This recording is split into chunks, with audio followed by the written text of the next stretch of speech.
Olá, recadinho para você. Deixe o seu like, se inscreva no nosso canal, ative o sininho para você receber as notificações sempre que a gente postar novos conteúdos aqui. Deixe o seu like, se inscreva no nosso canal e ative o sininho. Conto com você sempre.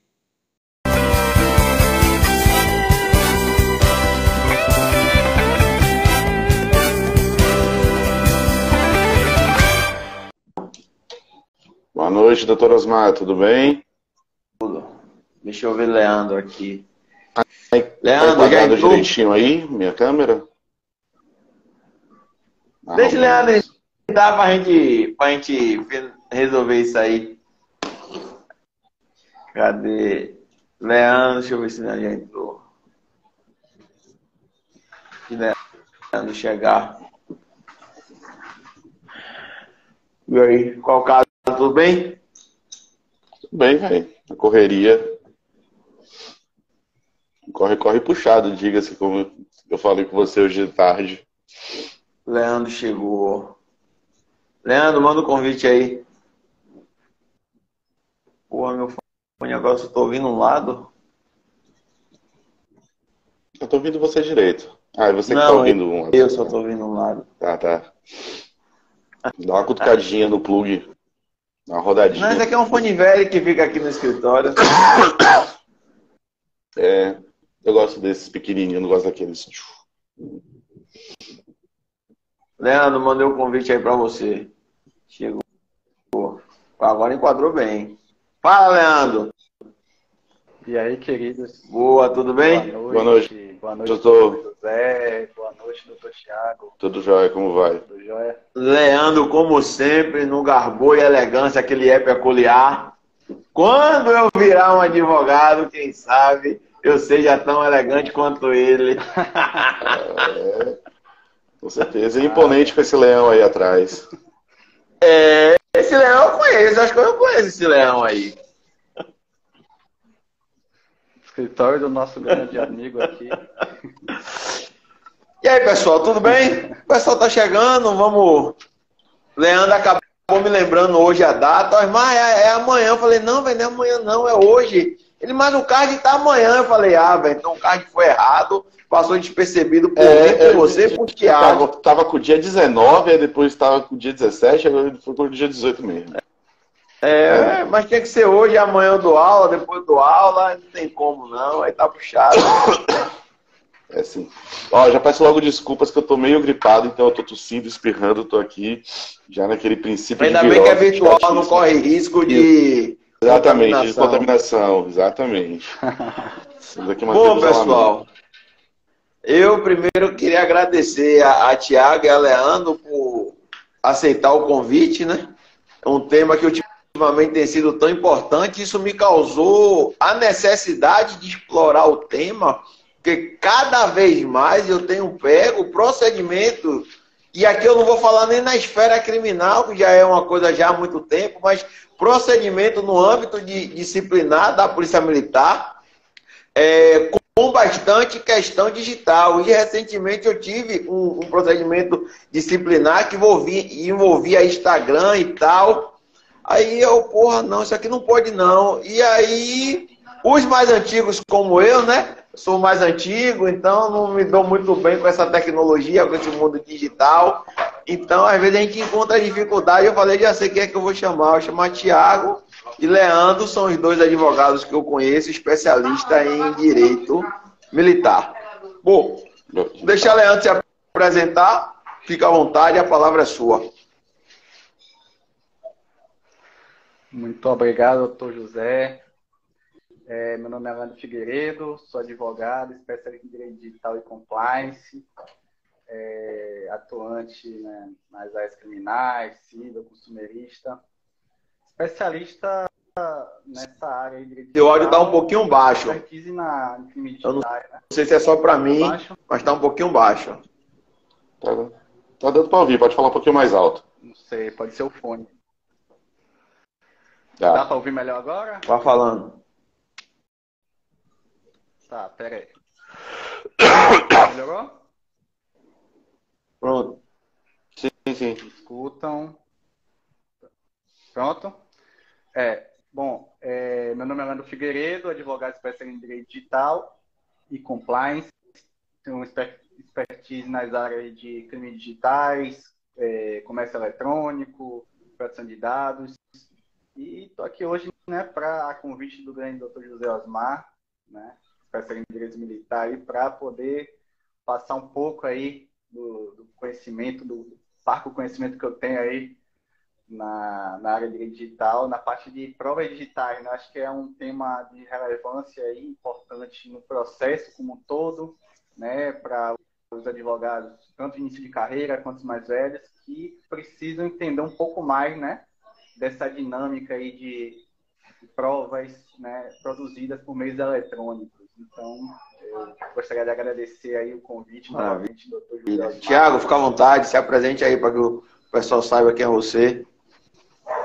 Tranquilo. Primeiramente, também quero agradecer a você pelo convite. É um prazer estar aqui com os ilustres doutores. A gente discutir um tema que é relevante, é muito atual, né? E eu acho, né, pontualmente, essencial, inclusive, para a gente se pensar para o futuro da advocacia, né? Eu acho que cada vez mais o direito digital ele está, né, permeando, né, os processos, a produção de prova, questões teóricas, questões práticas. Então, assim, o advogado do futuro ele tem que estar antenado, tem que estar ligado nas formas, as ferramentas disponíveis, né, para atuação, tanto conjunta, seja ela o direito digital isoladamente, quanto o direito digital enquanto uma ferramenta facilitadora, né, para que a gente tenha sucesso nas nossas demandas, nos nossos processos judiciais. Né?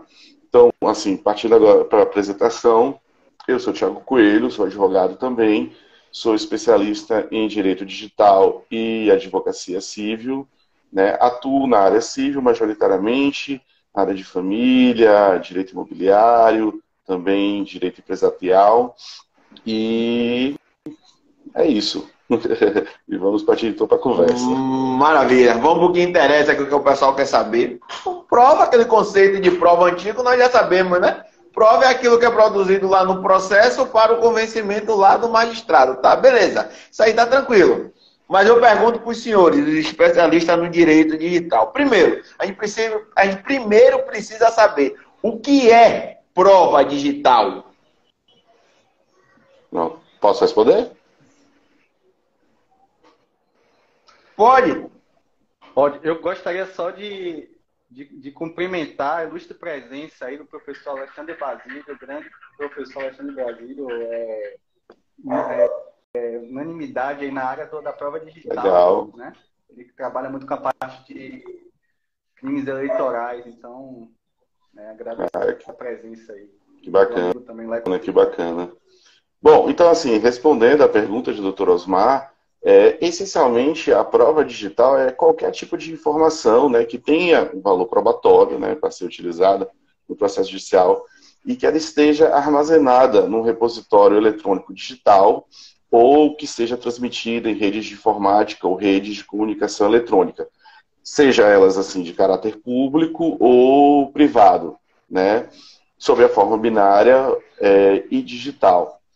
Eu acho que é importante a gente tratar assim, dois conceitos interessantes sobre a interpretação da palavra digital, né, que segue a palavra prova.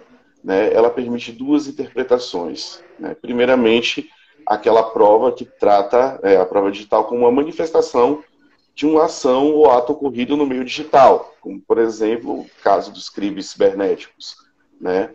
A segunda interpretação é daquela prova digital que demonstra um fato que não necessariamente ocorreu, né, no meio cibernético, no meio digital, mas que pode ser utilizada, né, pode ser utilizada para provar fatos externos, né, através dos meios digitais. Maravilha. E você, Leandro, qual o conselho que você nos traz para a prova digital? Eu estou lá. Isso aqui é prova digital. Fugindo um pouco assim da parte mais do jogo de case, assim, tentar explicar de uma maneira bem pouco Nos técnica, bem informal. lhe agradecemos. Eu brinco assim que provas digitais, né, são materiais produzidos efetivamente dentro do processo, mas que efetivamente você se utiliza de certas características técnicas, né, dentro dos dispositivos informáticos. Então, assim, eu brinco que toda ação que a gente toma dentro do meio digital deixa um rastro. E esses rastros podem e devem ser utilizados dentro das investigações, né, sejam criminais, cíveis, procedimentais como um todo. Então, assim, as provas digitais nada mais são do que exatamente a investigação em cima desses rastros deixados dentro, né, do ambiente digital. Então, como o doutor Tiago falou, não necessariamente o processo é um processo com questões digitais, né, efetivamente, mas podem se utilizar podem ter pinceladas, digamos assim, de questões digitais. Então, por exemplo, qualquer processo hoje em dia, basicamente, existe a necessidade de uma prova digital. Por quê? Efetivamente, nossa vida está rodeada de questões tecnológicas que nós acabamos lidando no dia a dia. Então, muitas vezes utilizamos o WhatsApp para conversar com outra pessoa, e nisso pode haver a prática de um crime, né?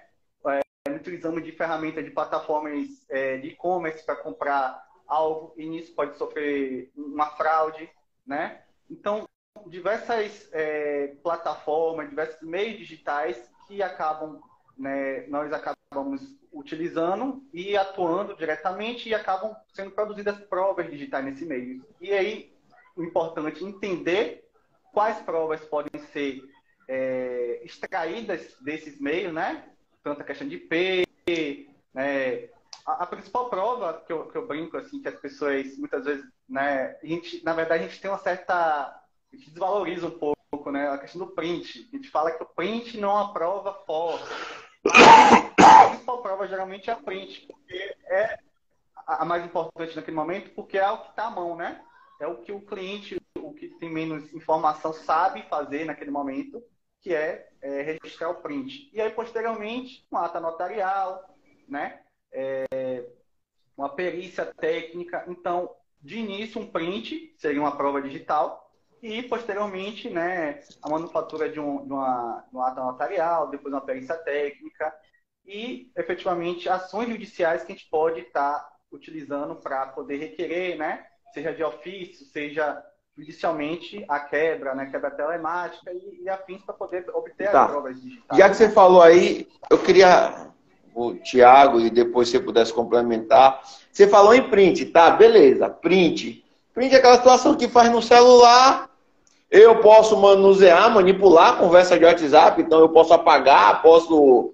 Então, assim, até onde efetivamente e o que eu posso fazer para validar esse print, e também do outro lado, eu como a outra parte, o que é que eu posso argumentar para invalidar esse print? Perfeito.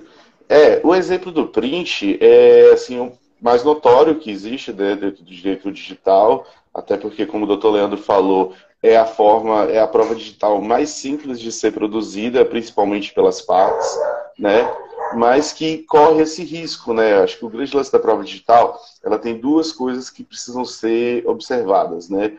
Que é a questão da autenticidade e da integridade da prova, né? A autenticidade é justamente aquela situação que assegura que os fatos dispostos, né, foram praticados por um respectivo autor, né? E a integridade é justamente a propriedade que garante que aquela prova que está sendo utilizada não foi modificada ou deturpada de alguma maneira. Então, por exemplo, um print é uma imagem tirada do computador ou do celular e que ela pode ser editada, por exemplo.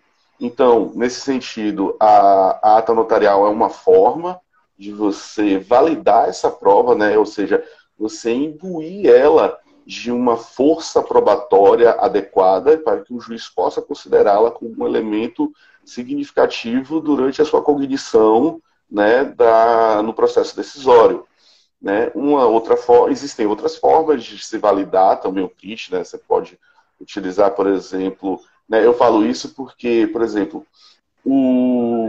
a ata notarial é muito utilizada para isso, né, tem a fé pública, mas é um serviço, né, feito pelos tabeliões que às vezes é caro para a parte, às vezes a depender da causa, né, custa aqui do TJ Bahia custa R$ 403, né, para você fazer um ato notarial de 5 páginas e R$ 80 para cada página extra, né? Então, às vezes, a parte, né, principalmente se for muitos prints, pode ficar um valor inviável para a parte, né? Então, existem outros sites, por exemplo, estou aqui falando, mas assim, não é propaganda nenhuma para eles, o site como, por exemplo, o Verifact, né, que você faz o upload para o site e ele faz a verificação e assina através de uma assinatura digital que comprovaria o registro, né, e a veracidade daquela prova.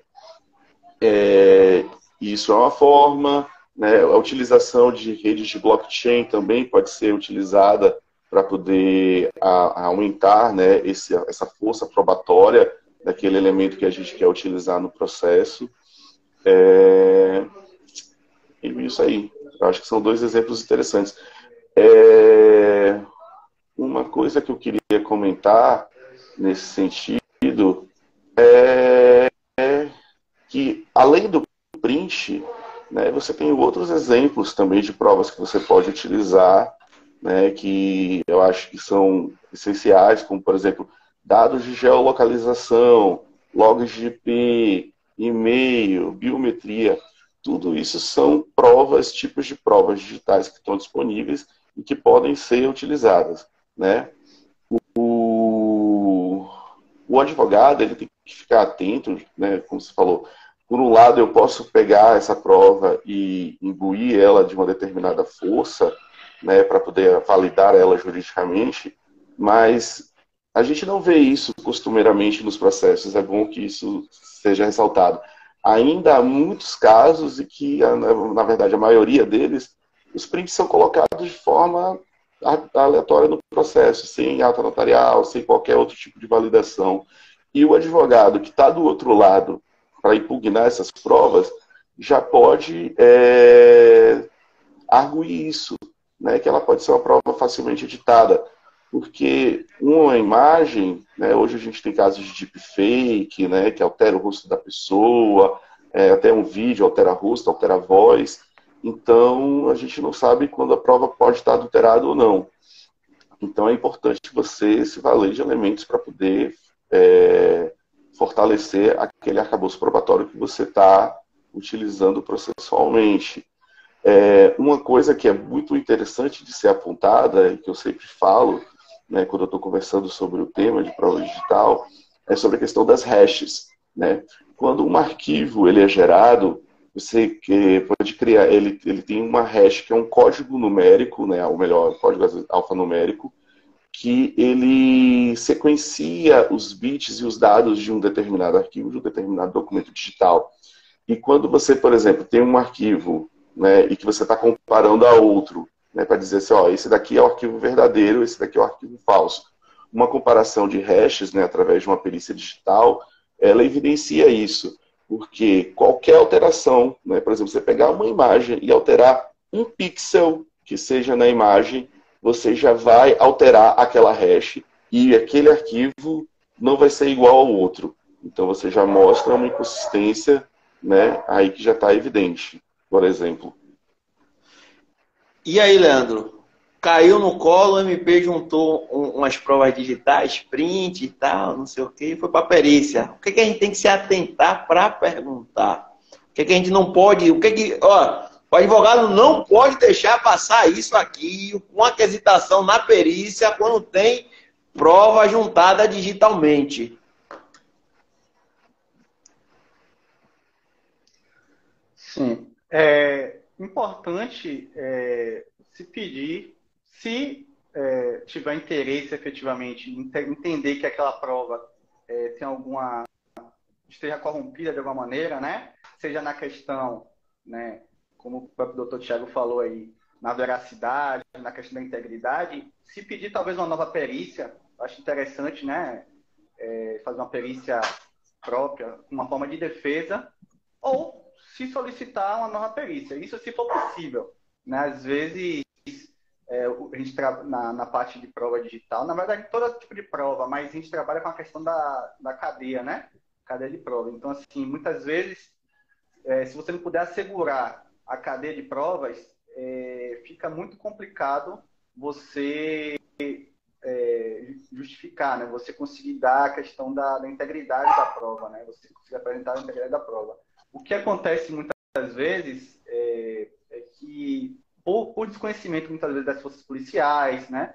De agentes de campo mesmo, as provas acabam sendo invalidadas. Então, muitas vezes, assim, eu posso falar de coisas simples, por exemplo, em termos de julgado, né? O que é que a gente tem hoje em dia? Se um policial apreende uma pessoa na rua e obriga ela a abrir o WhatsApp dela, né? E começa a vasculhar, a prova que é ali produzida é prova inválida, prova nula, entende? Porque é necessário um pedido judicial, né? Porque ali, de certa forma, é uma quebra, quase uma violação. Como antigamente se tinham as escutas, hoje em dia você tem acesso direto a uma conversa, né? Que está ali em tempo real. Geralmente, as investigações são feitas com base nos dados estanques, né? O que são dados estanques? São dados que já foram produzidos.